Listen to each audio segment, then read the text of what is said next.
Welcome to Barrett Tone, brought to you by Nissan. Now, this is the first time in a long time I've heard a player to the caliber of Fletcher Cox saying something outwardly about schematics and play calling. It's not something that you usually hear from an Eagles organization. Usually they keep that in-house.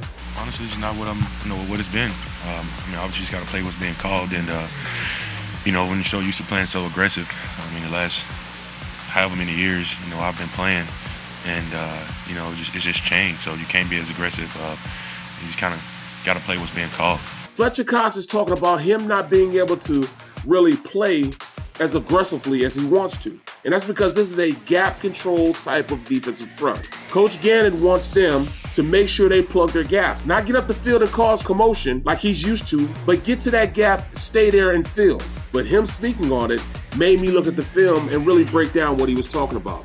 And there were a lot of instances where I see what he's talking about. One play in particular. I broke down a play because I saw the personnel package they were in. They were in 21 personnel, 2 running backs, 1 tight end. They ran a motion. And when the motion came across the formation to the power side, in which they had a fullback there and a tight end on one side. Me, if I was a linebacker, I'd be thinking run. Fletcher's in his gap. He's got the one-on-one block with the guard. And the defensive nose guard that's on the backside, he has to fill his gap knowing that the linebacker's going to fill his. The backside backer, he has to get to his gap. And as soon as that fullback comes at you, that frontside linebacker should attack immediately. But that's not what happened. Watch on this play.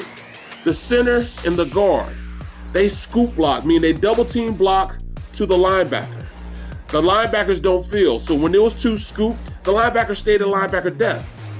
Also, the front side linebacker who's supposed to get that fullback and meet him in the hole, he stayed at linebacker depth.